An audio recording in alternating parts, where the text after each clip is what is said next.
Assalamualaikum warahmatullahi wabarakatuh. Perkenalkan, nama saya Fajarudin dengan NIM N1D11901.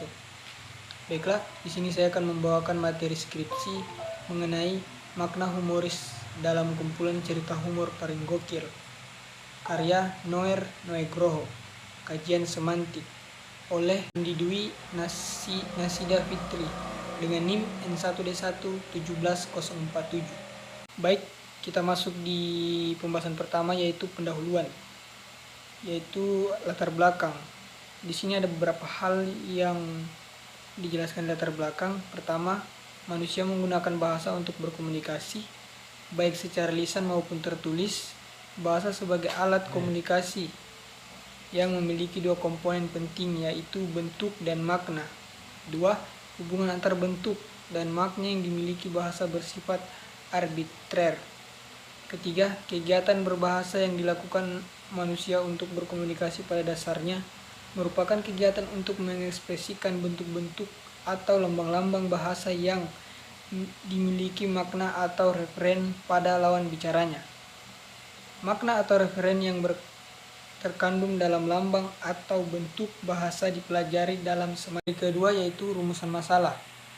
Berdasarkan uraian latar belakang di atas, rumusan masalah dalam penelitian ini adalah bagaimana keterlibatan jenis makna semantik yang membangun humor pada cerita dalam kumpulan cerita humor paling gokil, karya Noer Nugroho.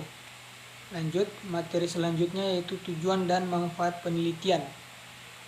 Ada 2 poin. Pertama, penelitian ini bertujuan mendeskripsikan keterlibatan jenis makna semantik yang membangun humor pada cerita dalam kumpulan cerita humor paling gokil, karya Noer Nugroho.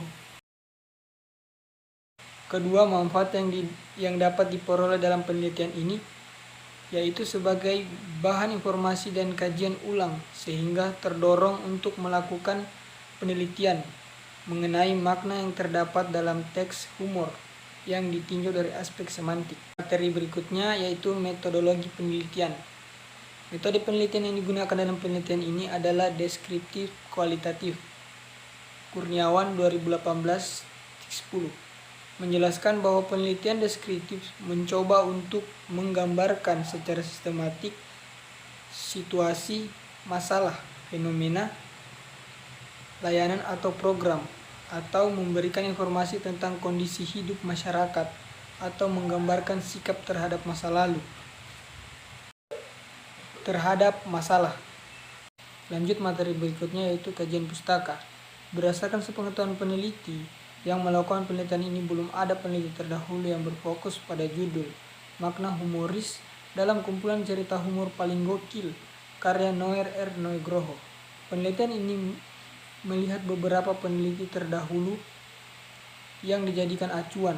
Pertama, penelitian yang dilakukan oleh Dewi 2008, Universitas Indonesia Fakultas Ilmu Pengetahuan Budaya, Program Studi Indonesia, dalam skripsi aspek semantik dan humor verbal kartun lagak, Jakarta. Penelitian ini mendefinisikan keterlibatan 4 aspek semantik: peranggapan, implikatur, peraturan, dan dunia kemungkinan dalam membangun humor pada kartun lagak Jakarta jilid transportasi, serta mengidentifikasi teknik yang digunakan kartunis untuk membangun humor. Pada penelitian ini pula, peneliti ilmu cabang linguistik yang sama, yaitu semantik, tapi tidak terpacu pada 4 aspek semantik tersebut. Dan dalam penelitian ini, objek yang digunakan adalah teks humor dalam sebuah buku. Oke, kita masuk di pembahasan terakhir, yaitu kesimpulan. Berdasarkan hasil penelitian mengenai jenis makna semantik yang membangun humor dalam kumpulan cerita humor paling gokil, karya Noer Nugroho, maka dapat disimpulkan beberapa hal sebagai berikut. Jenis makna semantik yang ditemukan berjumlah 5 jenis makna, yaitu terdiri dari makna konseptual, makna referensial, makna asosiatif, makna istilah, dan makna efektif. Baik, itulah tadi materi yang bisa saya sampaikan. Kurang dan lebihnya mohon dimaafkan. Saya ucapkan wabillahi taufiq wal hidayah. Wassalamualaikum warahmatullahi wabarakatuh.